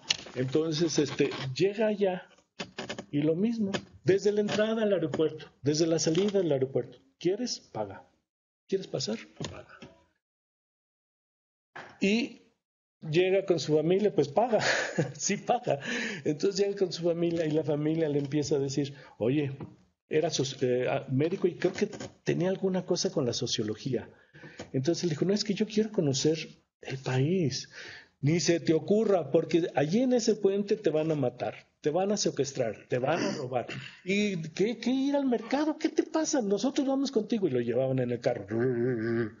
Y no, pues es que eso yo no quiero, ¿no? Yo quiero ir quiero ver a la gente, a ver cómo son mis conciudadanos. Un día se escapa de la vigilancia familiar. Los tipos, apagó el celular, entonces los tipos ahí medio muy preocupados. Oye, ¿dónde andas? Y el tipo ni contestó. Se fue al mercado a comer, a buscar a la gente, a platicar con ellos, etcétera, etcétera. ¿Por qué lo traigo a colación? Porque normalmente, como nos llegan a México, esas noticias no es un país corrupto, y de México en el extranjero, no, la violencia está tremenda, lo cual sí es cierto. Es terrible. Pero nos sacan las noticias cotidianas, los de la vida, de que, oye, me encontré unas cebollas que, ¿para qué te digo? Una sandía, mira, exquisita, la vida cotidiana. Acabo de ver un documental, un video del pueblo de mis abuelos. Normalmente ustedes ponen ahí Teocaltiche, y una chica de Jalisco, de la Secretaría de Cultura de Jalisco, puso un documental de ese pueblo, también de otros, de los Altos de Jalisco. Puso la parte bonita. Miren qué rico pan. ¿Quieren una barbacoa, una birria de primera? En tal lado. ¿Quieren ver algo de artesanías hermosas? Sí, dice, pues sí, también hay algunos problemas. Híjole, nada de equilibradas esas noticias. Yo lo puse porque después él mismo dice, pues eso que me decía no era cierto. Eso que me decía no. Y pasó en México, en Guerrero, ¿no? Del libro que usted sacó la portada la vez pasada, de una norteamericana antropóloga, que cuando dijo que iba a Guerrero, cuando estaba la situación, pues todavía está, ¿verdad? Difícil. Dijeron, no, ya te van a matar, te van a secuestrar, te van a violar, te van a... Ella se emperró, dijo, no, yo ya escogí una comunidad. Y dijo, yo sorpresa, le decían sus maestros, sus familiares, todos que no viniera. Ella se emperró, vino y dice, y yo sorpresa, esa comunidad me protegía, me alimentaba, me cuidaba, me acompañaba, me compartió su vida. Regresa a Estados Unidos, muy cerca de la Universidad de Los Ángeles, para hacer su tesis de doctorado en la universidad, y llega un tipo allí y la viola. Casi, dice ella, me salvé porque me puse tranquila y me salvé de la muerte, ¿no? Dice, qué contradicción. Ella sigue escribiendo sobre esos problemas. Está el libro aquí en la CIESA, se llama Fieldwork Under Fire. Hay muchos, son antropólogos que fueron a la guerra de Croacia, de España, de Cámara, y ella escribe sobre esa experiencia en Guerrero y en Estados Unidos, ¿no? Y dice, pues no, o sea, el peligro existe, pero si nos dicen que allá o que allá, pues no, está no necesariamente siempre cerca, alrededor, pero tengo que estar con cuidado, con precaución, ¿no? Y no creer en todas estas noticias de cuando se leen en el extranjero noticias de México, ay caray, digo, híjole, en ese país vivo. Creo que sí. Nomás que no me doy cuenta, ¿no? Ahora sí está. Gracias, Jesús. Bueno, pues...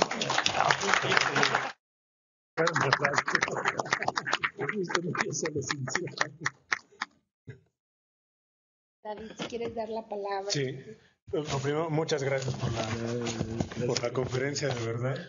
Un tema tan importante, tan vital. Y bueno, aprovechamos para preguntar si hay justo comentarios, preguntas.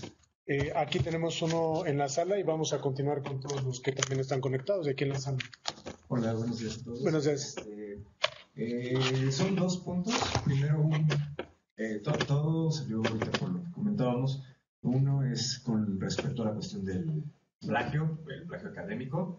Pues, para todos nosotros que en ese sentido, pues por eso mismo, para evitarnos cuestiones, el CIESAS tiene su propio sistema de citado y referencia, que es al que pues, nos tenemos que ir adaptando pues, desde ya, porque va a ser el que vamos a ocupar durante el tiempo que estemos acá.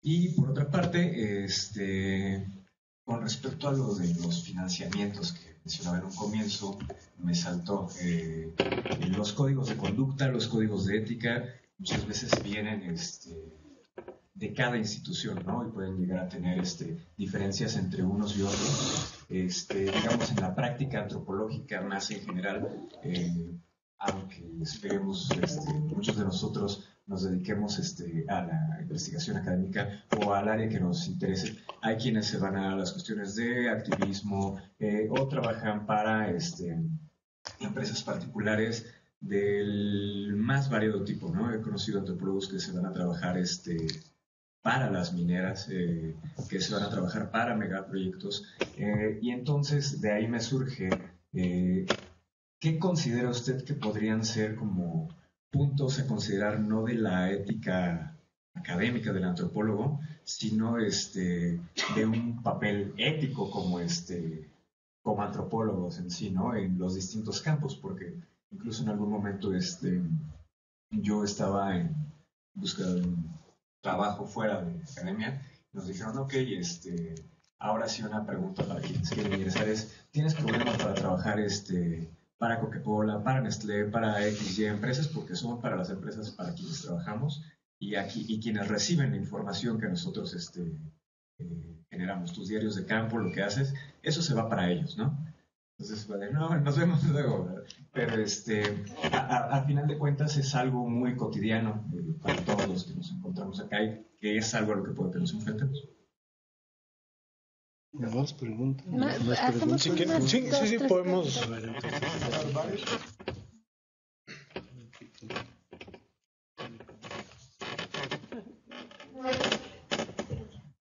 Buenos días, mi nombre es Jessica y yo quiero, pues en el mismo sentido del compañero, hablar un poco sobre ese código de ética que debemos de tener como antropólogos y tal vez abrirlo un poco más hacia un diálogo interdisciplinario.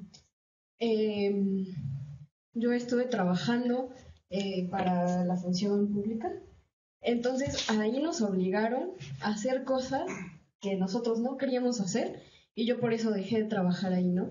Porque dije, esto es demasiado para mí, yo no puedo obligar a las personas a que hagan cosas que para mí no está bien hacer, como el cambio cultural, como sembrar en sus parcelas cosas que ellos no quieren.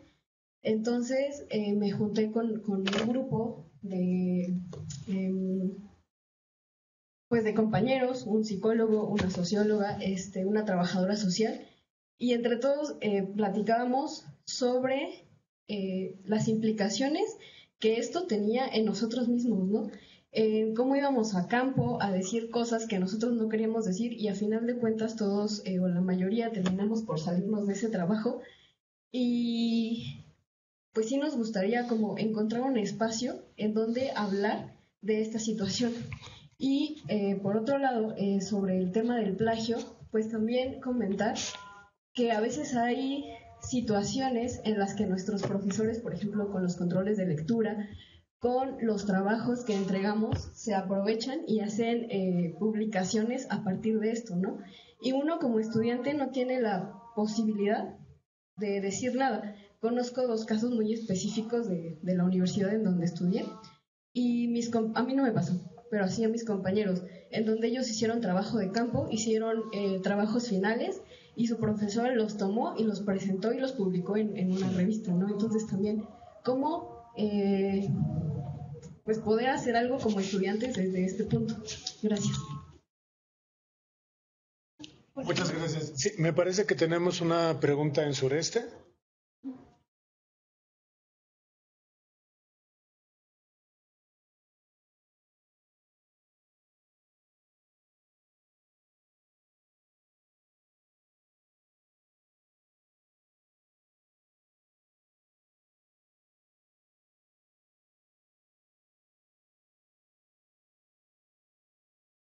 Pues pásalo.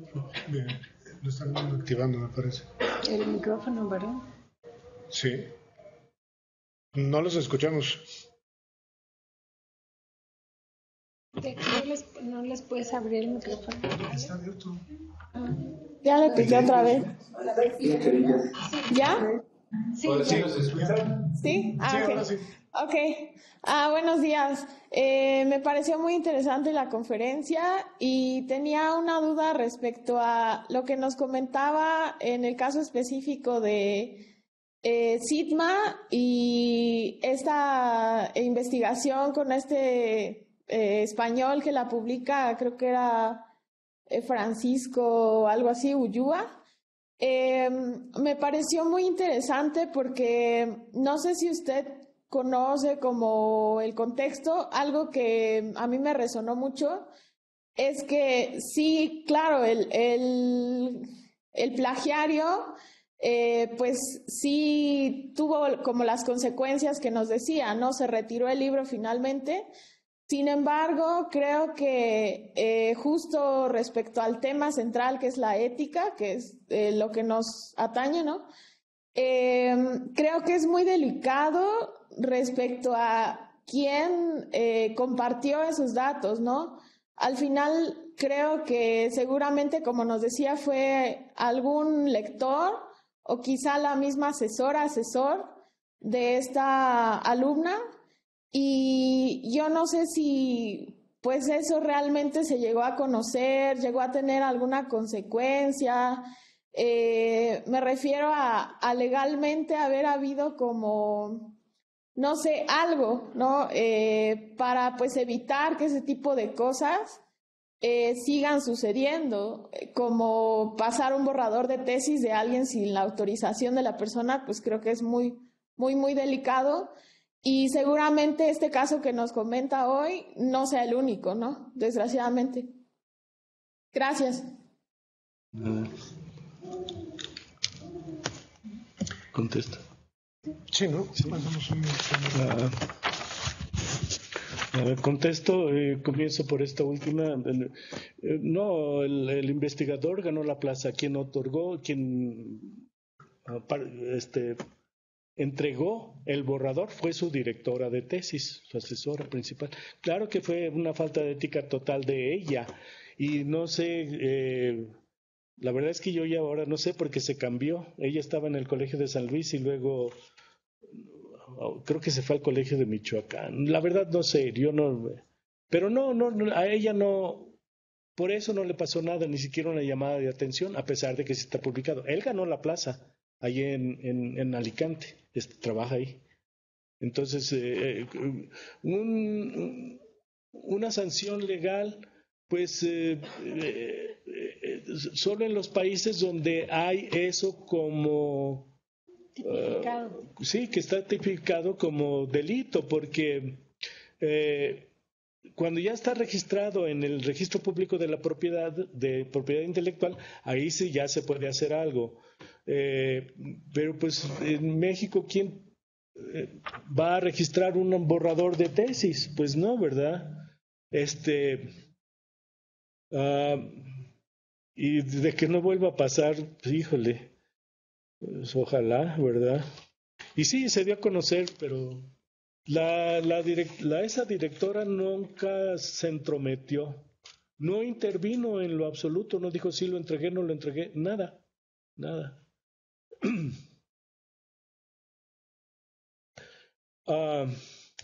Las otras, de cierta manera, están relacionadas, las otras dos preguntas. Bueno, las otras dos inquietudes, porque yo no las tomo como preguntas porque yo no las sabría responder. Una, cada quien es libre de escoger de qué tema y con quién trabajar. Eso sin duda. Nomás que tenemos que tener la conciencia. Si yo quiero trabajar para esa empresa. Aquí en el CIESAS hubo un investigador que dijo, yo voy a trabajar con la gente rica. No, la gente con los por Dios, no, con la gente rica. Hizo una investigación muy bonita con la gente rica. Y bueno, yo conozco unas tesis de la Escuela de Antropología de empresarios, o sea, que les dieron acceso a los archivos, a sus documentos personales, a la entrevista, que eso es bien difícil de lograr. Pero con la conciencia, ¿verdad? O sea, yo voy a hacer eso, porque aún con la conciencia, con saber qué puede pasar con mi investigación, y yo digo, voy a tratar de evitar su mal uso, pues ustedes ven la historia, por ejemplo, en la guerra de Vietnam, ¿no? Que se utilizaron tesis de gente muy capaz, que ellos presentaron su tesis para su respectiva universidad en su disciplina, y ¡fum! Las agarran y mira lo que nos encontramos, aquí están las presas donde tenemos que bombardear. Y esto aún con conciencia. Imagínense sin conciencia. Entonces yo digo, sí, pues tenemos la libertad de escoger, trabajar para una empresa particular, trabajar con un grupo particular, pero debo tener al menos la conciencia y tener muy claro, bueno, ¿y a quién le va a servir mi investigación? Yo digo que pues hay un compromiso social con la sociedad, ¿verdad? Porque a fin de cuentas nos paga la sociedad, no es dinero de la 4T ni dinero del gobierno, sino es gobierno, es dinero del pueblo. Entonces, pues tengamos también esa reciprocidad, podríamos decir. Y eso entra a otro luego de cómo devolver la información. Hay muchas formas. Bueno, entonces, eso junto... en efecto, hay que abrir espacios para discutir ese tipo de cosas. Por eso yo propongo que haya una materia obligatoria en los planes de trabajo, porque ahí se puede discutir este tipo de inquietudes, ¿no? Ustedes tendrán otras respuestas y polemizar. Y desde luego que con eso se van a encontrar, bueno, esto de las condiciones de trato. Oye, pues si quieres aquí tienes que trabajar para X, ¿no? Sabritas. Debes decir que es bueno, pues eso pasa. O sea, vean lo de Monsanto, vean lo que está pasando ahorita con el maíz. Tienes, creo que 160 abogados que van todos los días. Oye, pues tienes que, y mira, ahí te va, ¿no? 160 abogados para abogar para inclinar la balanza a su favor. Les recomiendo que vean la película de Comida S.A. Es un documental, de hecho, no es esto. ¿Usted fue mi alumno en la escuela? ¿Usted? No. No, porque la vi como que sí, porque ahí se las pasó. Me dice, profe, no nos ande pasando películas de terror. ¿De dónde viene nuestra comida? ¿No? Y ahí, en esa película, en ese documental, Comida S.A., Food Inc., ahí están muchas de esas respuestas, o sea, de tener la noción de la fuerza del adversario. Si yo quiero trabajar con ellos, pues con la conciencia, ¿verdad? Me pagan bien, pues digo, pues sí, ni modo. O decir, pues no, así como dijo, no, pues yo ahí no le entro. O sea, en ese tipo de cosas yo no le entro, ¿no? Pero esto no es, muchachos, muchachas, no es una cuestión de que ahorita lo que dijo ese Rubalcaba. No, es cuestión de que tendría que discutir en una clase de manera sistemática, ordenada, ese tipo de preguntas, de cuestiones, de textos, de manera consistente, podríamos decir, coherente. Ya me dije incoherente, pues sí, ni modo. Entonces, ahí yo eso es lo que podría decir. Y la otra, ¿qué puede hacer un estudiante? Yo creo, no sé, porque yo no recuerdo aquí en el CIESAS, no recuerdo que algún profesor haya tomado. Yo sí conozco muchos casos de gente que tomó la investigación de su alumno, la alumna, lo que sea, y se apropió o partes o muchas, o incluso les dijeron desde el principio, las fichas que tú saques del archivo son de mi propiedad. ¿Quieres entrarle a la beca? Pero dijeron, pues sí, porque tengo que comer. Uy, ¿no? Pues ni modo. Pero obviamente eso no cae como esos que cobraban parte de las becas de los estudiantes. Oye, pues sí, te incluimos a nuestro proyecto, pero ¿sabes qué? El 20% de tu beca es para mí. Por Dios. Entonces, yo digo, no conozco casos aquí en el CIESAS. No quiere decir que no los haya. Yo no los conozco. Como tampoco conozco casos de acoso sexual en las aulas. En las aulas, aclaro, en la docencia, no. En otros ámbitos quizá. Bueno, entonces, ¿qué hacer como estudiantes? Yo supongo que si yo como estudiante, ya se me olvidó ese tema, que un estudiante viene y le dice a esa comisión de ética, a ese comité de ética, oiga, fíjese que mi tesis o mi borrador, la agarró ese profesor, esa profesora, y mire, decirlo, pues, creo que ahí se intervendrían, creo. Pero no se trata del caso extremo, se trata de que por oficio debe de aplicarse un comité, decir, oye, mira, esto parece que sí, mira, pues, con tantas manchas, yo creo que sí, vamos a investigarlo por oficio, ¿verdad? Pero yo creo que aquí en el CIESAS, porque ustedes saben de la UNAM, del colegio, de la Metro, de Cámara, ustedes métanse a esa página de plagio SOS de Colombia. Son un grupillo que se pusieron, vamos a ver si es cierto que plagia a la gente o no. Ahora ya cobran por meterse porque les empezaron a llegar casos. Yo creo que ahorita rebasan los 2.500, 2.600 casos de solo Iberoamérica. De todos los países de Iberoamérica, todos México incluido. En México no, aquí no. Pues sí, de todos los países de México.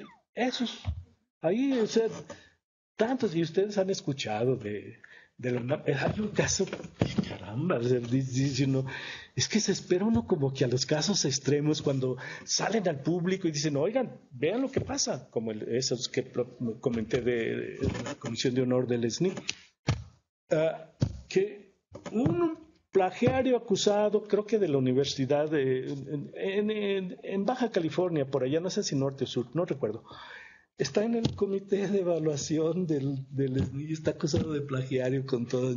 Chum, está en esa comisión. Y aquí también, o sea, en vez de castigar, chum, ahí te va.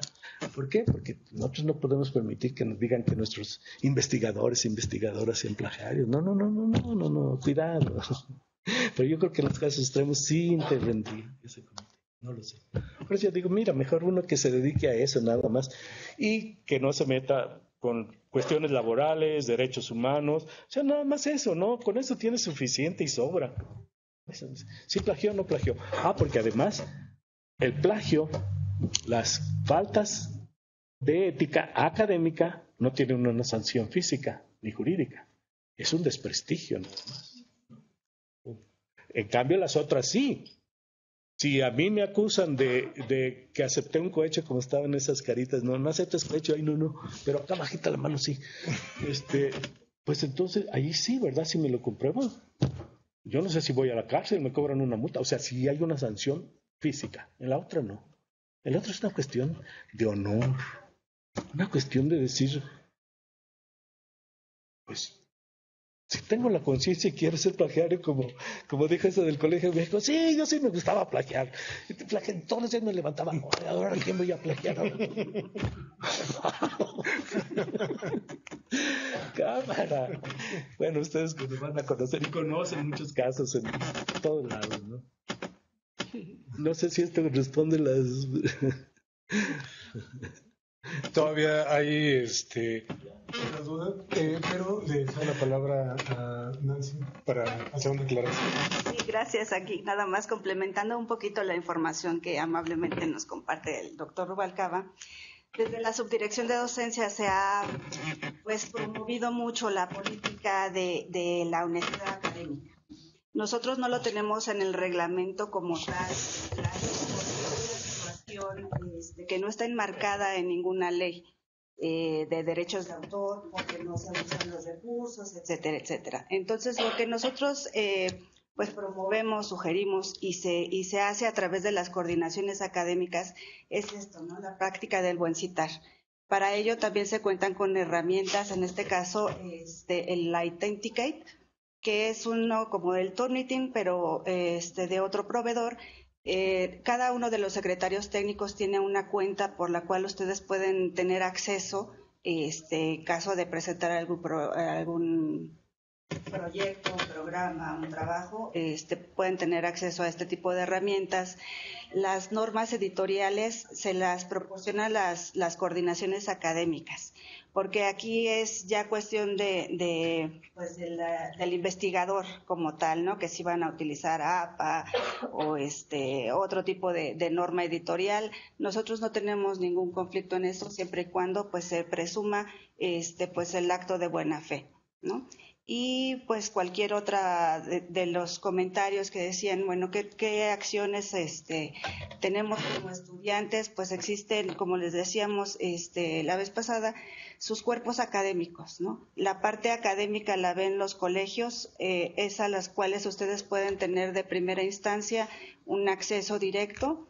Y como pues les reiteramos, la Subdirección de Docencia también está, aparte del Comité de Ética, que como bien dice el doctor, pues ve todos los aspectos, tanto, bueno, sobre todo para la cuestión laboral, ¿no? O sea, porque pues dependemos o somos observados de la Secretaría de la Función Pública. Pero sí, la parte académica, pues sí, pues les sugerimos que siempre se acudan primero a estas instancias académicas, sus coordinaciones, la subdirección, en su momento, si es que no hubiera una respuesta, pues la dirección académica directamente. Gracias. Muchas gracias, Nancy. Y vamos a Pacífico Sur, que me parece tienen ahí una pregunta.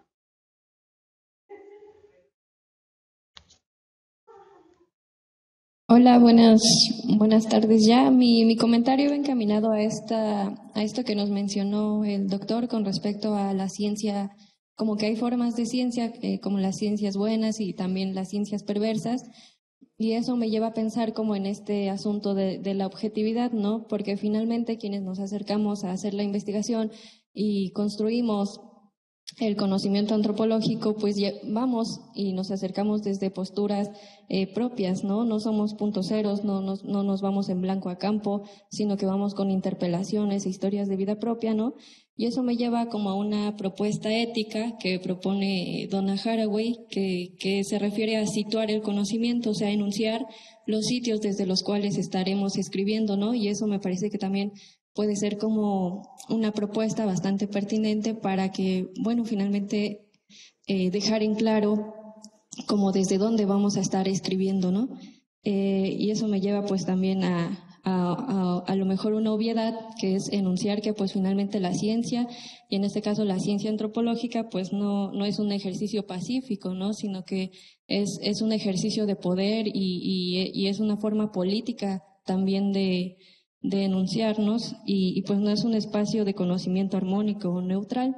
Ese sería el primer comentario. El otro comentario estaría encaminado al asunto de los ejemplos que nos menciona con Castaneda. Me parece que la antropología es una ciencia hermenéutica y como tal es una ciencia que tiene la facultad pues de interpretar la realidad a la que nos acercamos.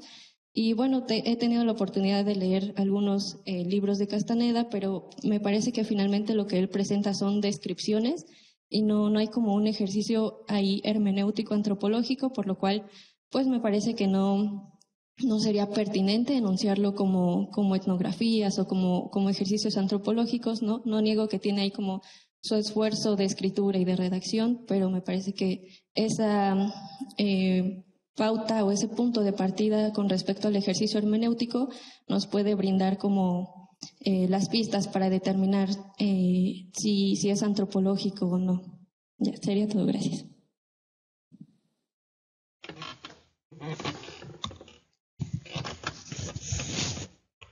¿Alguna otra pregunta? ¿Hay alguna otra pregunta en Pacífico Sur? ¿Sureste? ¿O alguien de los que esté conectados? Bueno, entonces, sí, por favor. Sí.